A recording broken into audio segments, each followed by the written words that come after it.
Decentralized social media, is it the next big thing? I mean, this guy seems to think so. But does this mean that we should invest in one of these new platforms? I mean, he does know a thing or two about making money. A bet on this is a bet on how humanity will communicate with one another. It's a bet on the battle between the average person and massive corporations, and this all needs to be figured out before it's too late.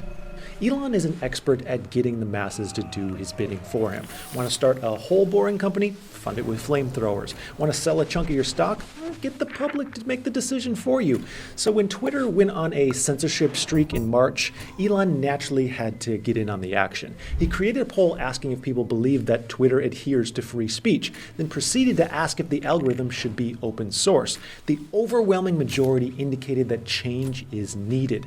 Musk's business senses were tingling, so he tweeted asking if a new platform is needed, but this led to a surprising response.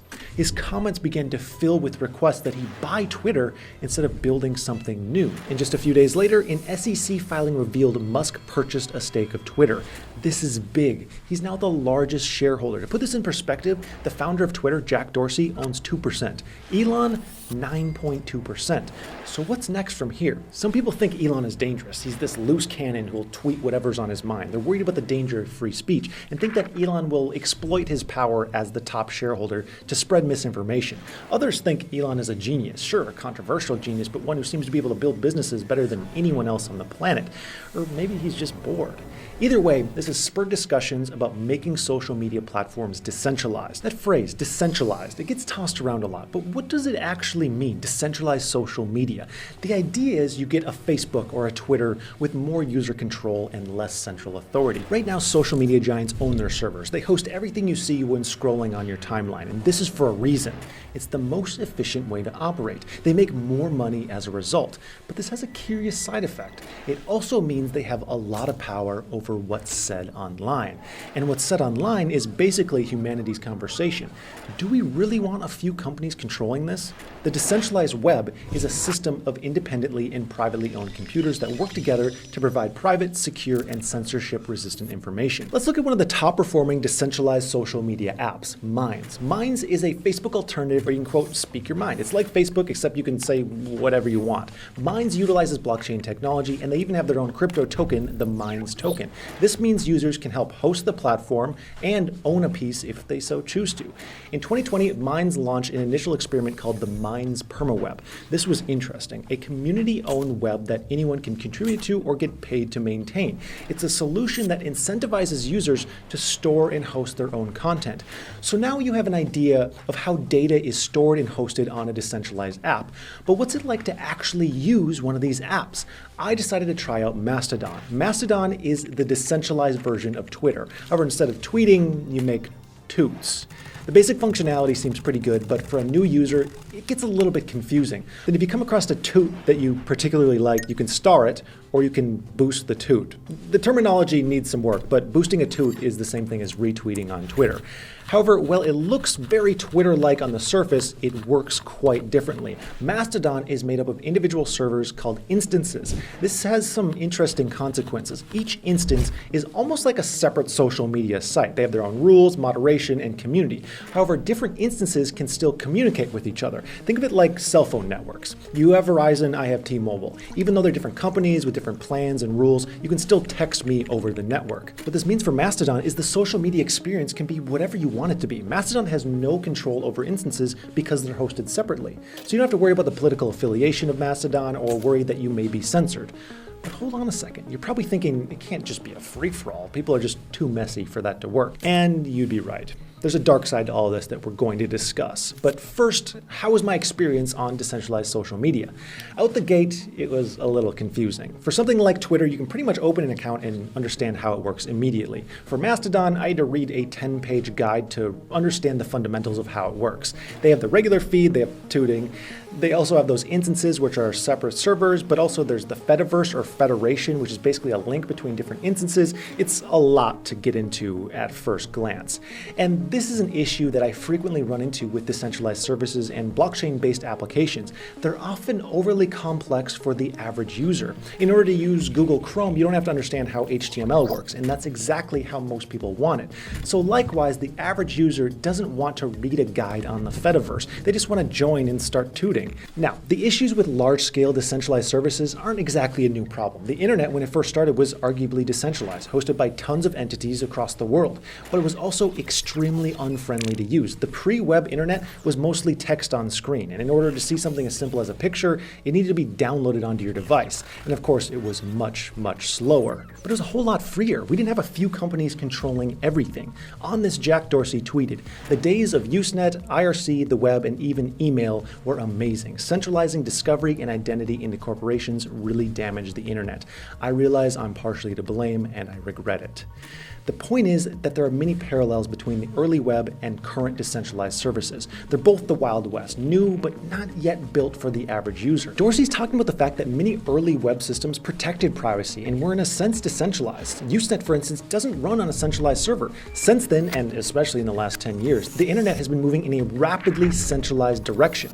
But why is this? It seems to be the opposite of what most people want. Well, centralization does have a few key advantages. See, there's a problem with moving massive amounts of data between millions of devices. It's not easy. When things are complex, specialization sets in. People and businesses become experts at one small slice of the problem at hand. To obtain a competitive advantage, providers of these services will often merge. Larger organizations with specialized engineers can then jump on new opportunities easier than smaller ones. This then cranks the wheel even further to promote more centralization. Centralized services can scale dramatically, but it's not all good. Centralized services rely on storing data in their own servers that they control. This can be dangerous for a few reasons.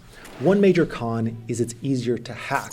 What do Bill Gates, Joe Biden, and Kim Kardashian have in common, besides all having questionable video recordings? They're all enemies of 18-year-old Graham Ivan Clark. He pulled off one of the biggest social media hacks of all time and is now serving a few years in prison. Can you imagine? He could have literally set the world on fire through these accounts, and instead he just hacked a few high-profile accounts and set up a simple scam telling people to send money to his Bitcoin address. Then we have the issue of content moderation. Centralized servers have a problem. If they allow anything to be said on their platforms, they can be blamed for promoting illegal or immoral content, causing them to lose advertisers and lose money. Because of this, centralized services tend to be a bit censorship happy. If something is on the fence of political correctness, they find themselves better off just being strict and banning the content. This, of course, is at the expense of total free speech and a huge complaint many have with these services. The problem is everyone has a different opinion. Let's try an experiment. Do you think internet trolls should be banned from social media? Comment down below whatever your opinion is.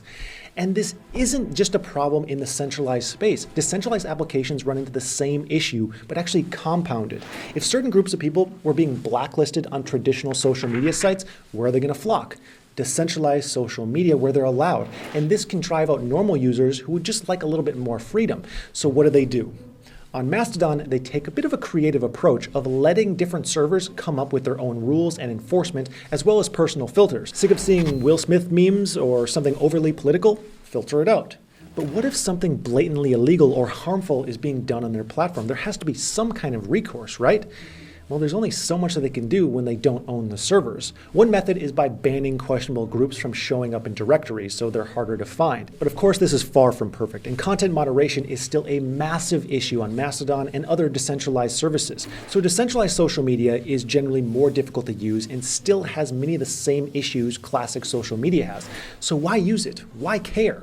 Well, there are a few advantages. First, it's open source. This means people with a bit of technical know-how can actually see what's happening under the hood, in the code. This kills services like Twitter and generally means that you can be totally sure that you're not being spied on or having your data collected. Second, there's no single owner, so you don't have to worry about some kind of built-in bias or agenda being filled. Third, there's no advertisements or tracking. Now, this is a bit of a double-edged sword. In a perfect world, there would be no ads on anything. But people don't love paying for content, and ads fill that gap. For example, I couldn't afford to make these videos without ads. On Mastodon, servers are primarily run through donations and Patreon memberships. And as you can guess, this kind of business model is going to have a hard time competing with a Twitter or a Facebook who profits millions of dollars daily in ad revenue. And this brings up a good question. Given all the pros and cons, how is adoption looking for decentralized social media? Like Mastodon, Facebook started out as a nobody. It was just a networking app for Harvard students, but just 5 years later, the entire world was using them. Mastodon is now 6 years old, and if you went down the street asking people about it, they'd have no idea what you're talking about. The problem really comes down to friction and the network effect. Our current social media is engineered to be so insanely easy that billions of people can use it and everyone is on it. This is a weird paradox.